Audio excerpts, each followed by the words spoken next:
Hey, Denis DiBlasio here with my cousin George Anastasia. George has about 10 books out on organized crime. I always wondered what do they mean when they say bookmaking? What exactly is it? I don't have a clue. I see it all the time, and now I'm at the point where I feel like I should understand it, but I don't, so I just keep my mouth shut. So what is it? That's a phrase that you hear all the time, but I didn't really understand it till I got to know Nick Caramandi. That's a guy I did my first book about. And bookmaking, the whole concept of bookmaking is you're taking bets from people, and you want to have a balanced book. Your book is what? When you say book? Book is the bets that you're taking in. Oh, so everybody who you're dealing with. So in bookmaking, you got to risk 110 to win 100. You got to risk 1,100 to win 1,000. You got to risk 11,000 to win 10,000. So I'm the book. Okay. I'm the bookie, and I'm taking bets. This is, for example, Kansas City and the Eagles. Okay. Right. If I got 10 guys betting Kansas City and 10 guys betting the Eagles, I'm going to make money because I got a balanced book. So what happens is Kansas City wins. I take 110 from an Eagle bettor, put 10 in my pocket, and give the Kansas City bettor the 100 because he's risked 110 to win 100. So you're not using any of your own money. No. In theory, if the book is working, all you're doing is making money. That's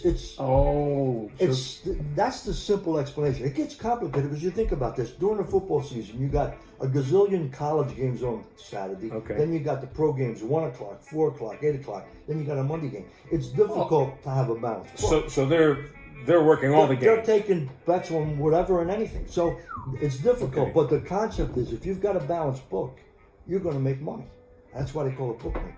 So if somebody, so let's say everyone bets on one team, and then now that's why when you hear the odds are shifting, if you get a lot of action going in one direction as a bookmaker, you're going to say, remember with the Super Bowl, Kansas City started out as a 1.5 point favorite. Everybody started betting the Eagles. The odds shifted. All of a sudden, the Eagles were a 1.5 favorite. You do that as a bookmaker to try to get people to bet the other way. And again, your goal is to get your book as balanced as you can. Now, it's difficult. Yeah. So, who changes how does that change? Is there someone who flips it when you need it, or do people just? No, you as a bookmaker, you control what odds you Oh, everybody has their own. Yeah. But I think it's kind of universal. Basically, in these serious games, it's a universal number. If you can find a better number, you're going to bet the other way. Wow. But it's all mathematics. And the whole concept is to balance the book. You're never going to lose. That's the point of it. Now, as I said, it's very difficult. And when you look at a weekend of regular football with all the games going on, it's difficult. But that's the concept. That's what it's all about. So if I'm you're a book, I'm the bookie. You're trying to keep your books right.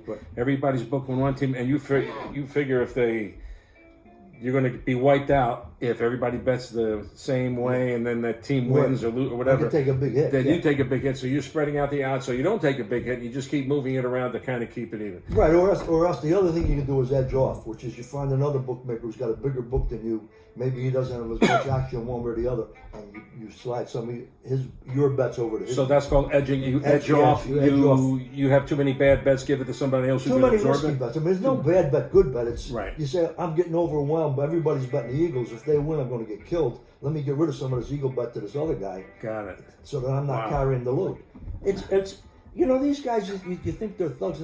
The guys that run a book are pretty smart guys, and they're mathematically they boom, boom, boom, and then there's we're only talking simplistically. There's all kind of parlays and reverses, and there's all that kind of. I don't want to get into that. Well, you can bet on anything. Like he's going to kick the ball now. He's going to pass to the right and make it right. Yeah, this is the math of the bottom line math of bookmaking. That's what it is. No wonder I didn't understand it. Woo! So I teach a course about organized crime, and I get into this with the kids. I say, this is the only math you're going to have this whole semester. And I'm up on a board writing that kind of stuff. Because nobody really, you hear the phrase bookmaking, but you don't know what it is. I never know what it was. But it's 110 to 100. And is that standard for bookmaking? Is that like a standard, like you can put in 10% above whatever it is? But you got to remember with my bookmakers, you're not taking the money out of your pocket. You can bet 2, 3, 4 weeks without putting any money up. They'll carry you. You know, you're a customer. We don't have to settle up this week. We can, They'll carry. Who's they? the bookmaker. He'll carry you. Yeah, He'll lend you money if you. No. If you're a good customer and you're betting in first week of football season, we don't have to settle. We can, but we don't have to. I could say, all right, I trust you. You want to? 2 weeks will settle. 3 weeks will settle. So you build, you know. Like credit or and I had a guy tell me one time, he's a serious bookmaker. What? I mean, some of these guys are degenerate gamblers, and they just gotta bet. But he said, what you like is somebody that chases. I said, what do you mean chase? He said, well, you get a guy who bets 4 college games on a Saturday, and he takes a beating. Now he's going to bet the 1 o'clock pro games on Sunday to try to make up what he lost on Saturday. Now he takes another beating. Now you just keep him on the line, he's going to bet the 4 o'clock game, and all he's doing is calling in. I want a dime on this. It's not like he's got to put money up. So you say you want a dime on that? You're talking about 10% off. No, a dime is. I think a dime means $1,000. Okay, it's the terms I want. Yeah. Oh wow. But it's all of this is on credit. So you string a guy on forever unless he pays it off. Well, I mean, the concept is a good customer. Yeah, you're not going to make him 1 week we're done. You want him to keep coming back. But eventually he's got to pay. Oh yeah, I guess. Or he wins. I mean he thinks yes, right. Eventually he's going to win, and he's either going to get money or wipe out the losses. Wow. Okay. So, and that's good. Football season's the big one. They bet basketball and baseball and all that, but football is the big money maker. So that's it. Yeah, football's the big one. Bookmaking. Yeah. There you have it. Bookmaking. Keep your book balanced. Yes. I know what I'm not doing with my money. There you go.